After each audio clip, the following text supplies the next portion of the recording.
Hello বন্ধুরা, আমি মরি নাই, জিন্দা আছি। কেমন আছো তোমরা সবাই? আসাম থেকে comedy content creator Shiva Das বলেন কি। আর ভিডিও তো ডেলি আমাকে বানাইতে লাগে, ভিডিও বানাইলে আমাকে কাজ, ভিডিও না বানাইলে হবে না। আর এদিকে পরিবেশটা দেখো, একদম পুটকি ফাটা গরম দিছে। এই জন্য আমরা দাঁড়ায় ভিডিও বানাইতে পারবো, ঘান্না গেছিলাম।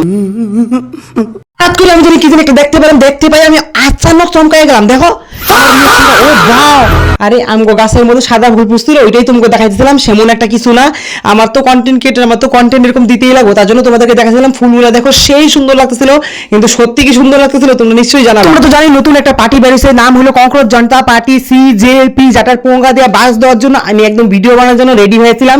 ককরোচ সাইজ জানিয়েছিলাম, ককরোচরা কিরকম রিয়াকশন দেয়, ককরোচগুলো কিভাবে সবাই ধরে ধুমধাম করে পিটায় মারতেছে রাগের চুতে, কারণ CJP পার্টি হয়েছে সেজন্য। তারপরে দেখো এই যে আমার ঘরে একটা ককরোচ হয়েছিল, ককরোচ মানে সরি, এটা আমার মামা আইছিল, মামার আমি আর কি বললাম ককরোচ হয়েছিল। তো আমি ভিডিওটা বানানোর পরে নিশ্চয়ই স্যার আপনি একটু বাইরে গিয়ে আবার ঢুকেন, আমরা আপনাকে দাঁড়ায় সম্মান করি।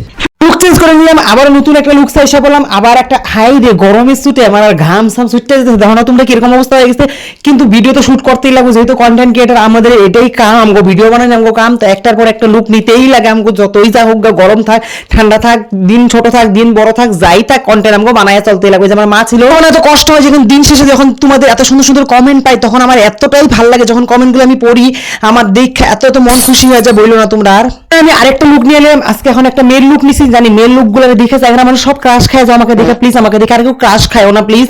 তো আমি এই লুকসটা দিয়েছিলাম, তারপর আমি এই লুকসটার থেকে চেঞ্জ করে আমি আমার বন্ধু মিলে দুজনে মিলে একসাথে ঘুরতে যাবো।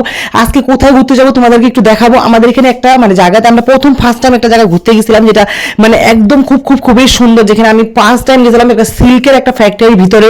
কোনোদিন আমরা যাই না, কিন্তু তোমাকে ওই জায়গাটা দেখাবো।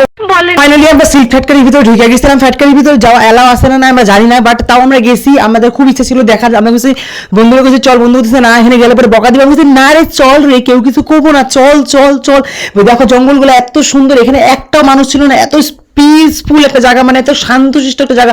এখানে দেখো বিল্ডিং গুলো বা ঘরগুলো ছিল, যে একটাও লোক ছিল। হঠাৎ করে আমার নজর পড়লো একটা জায়গায়, যেটা দেখার পর আমি বললাম ওইদিকে চল। আমার বন্ধু বললো না ওইদিকে যাবো না, শনিবার দিন ভূত আসছে। আমি বলছি না চল, ওই ঘরটা দেখতেছো তোমরা, ওই ঘরটা ও মাই গড একটা অসাধারণ, আমি দেখা তো পাগল লেগেছে। আমি না এটা আমি দেখবই, তুই যাই বল।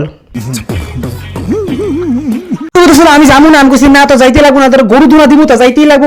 ঠিক আছে চল। পরে আমার নিয়ে যায়, আমাকে দাঁড়া, আমি বললাম দাঁড়া, এখানে দাঁড়াই হলো না, ওই সুজা। আমি দেখতে দেখো আমার রিয়েকশন দেখো, একদম ওয়াও রিয়েকশন ছিল। আমি দেখতে যেছিলাম ঘরটা কিরকম দেখাইতেছি, সামনের থেকে একদম উঠতে চাইছিলাম। বন্ধু না চল একটু আগের থেকে যাই দেখে আসি। পরে ওই একটা আগে গিয়ে দেখো একটা ব্রিজের মতো ছিল, ব্রিজের আগে কোনো রাস্তাই ছিল না, একদম পুরো জঙ্গল ছিল। আমি বললাম একদম পরিবেশটা এত সুন্দর, এত একদম জাস্ট ওয়াও ছিল। তারপর ওখান থেকে আমি রিটার্ন করে আমি বললাম কি চল ওখান থেকে রিটার্ন করি, কারণ আমি সাপ বিরাট ভয় পাই, জঙ্গল দেখলে আমার সাপের একটু ভয় লাগে। তো ওই জন্য আমি বলছি না জঙ্গলে থাকবো না। আমি জঙ্গলের ঘরটার দিকে রিটার্ন হলো, এটাকে আমি জঙ্গলের ঘরই নাম দিলাম। দেখো জঙ্গলের মধ্যে যে একটা উঁচাতে ঘর থেকে, এটাকে নাম দিলাম জঙ্গলের ঘর। খুব সুন্দর দেখতে। জানি না এখানে কোকরাঝারের মধ্যে কে এখানে আসছো বা এই জায়গাটা দেখছো জানি না। সিল্ক ফ্যাক্টরির ভিতরে, সিল্কের এটা চড়াইখোলাতে, আমাদের কোকরাঝারে যে চড়াইখোলা আছে, চড়াইখোলাতে সিল্ক ফ্যাক্টরির ভিতরে এই ঘরটা বানানো আছে। আমার তো ভীষণ ভালো লাগছে ঘরটা দেখে, মনে হচ্ছে কি ইস যদি এখানে থাকতে পারতাম। একটা জন্য আমার ভয়ও লাগে, ভূত থাকলে পরে। আচ্ছা যাই হোক, তারপর আমার বন্ধু সামনে গেল, আমি এখানে বন্ধুকে বললাম আমার 2-4টা ফটো উঠাই দেয়। ওই তো একদম না করতেছিল, পরে ফটো উঠাই দিয়েছে। ফাইনালি তোমাকে সামনের থেকে ঘরটা দেখাবো, দেখো একদম সামনের থেকে। আর ওখানে একটা গার্ড নাকি কেবা ছিল, আমাদেরকে দেখতেছিল। আমি ভাবতেছিলাম আজকে যদি গালি খাইছি তাহলে তো আর উপায় নাই, একদম গালি খামুই মনে হয় নিখাত। পরে দেখা দেখলাম লোকটা চলে গেল, কিছু বললো না, যেহেতু দেখলাম আমরা ভিডিও বানাইতেছি। দেখো ঘরটা OMG একদম অসাধারণ, খুবই সুন্দর লাগতেছিল। দেখো একদম একটা উঁচা জায়গার মধ্যে বানানি, একটা চারিদিকে জঙ্গলের পরিবেশ। ও মা, এরকম ঘরে থাকতে দিলে তো আমি একদম পাগলই হয়ে যাবো। দেখো আমার একদম ওয়াও রিয়াকশন ছিল একটা ভাও। তারপর আমার বন্ধু বললো কি চল আমার একটু কাজ আসছে। আমি বললাম কোথায় যাবি? কারণ একটু পার্লারে যাবো, জেন্টস পার্লারে, আমি একটু ট্রেনিং করবো। ঠিক আছে চল। তারপরে দেখো পার্লারে গিয়ে আমি একটু লুক দিতেছিলাম, একটু ক্যামেরার সামনে একটু নাটক করতেছিলাম, কারণ একটু নাটক করতে আমার ভীষণ ভালো লাগে, কারণ আমি তো একটা নাটক করারই মানুষ।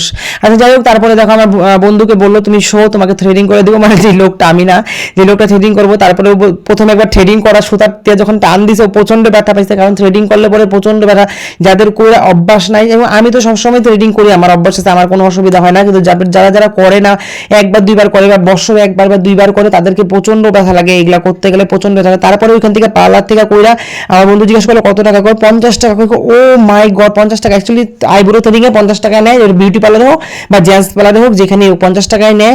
তারপর ওখান থেকে আমরা বাড়ি চলে আসলাম, কারণ সন্ধ্যা লাগতেছিলাম, বাড়ি থেকে সন্ধ্যা দিব। ভিডিওটা ভালো লাগে লাইক শেয়ার কমেন্ট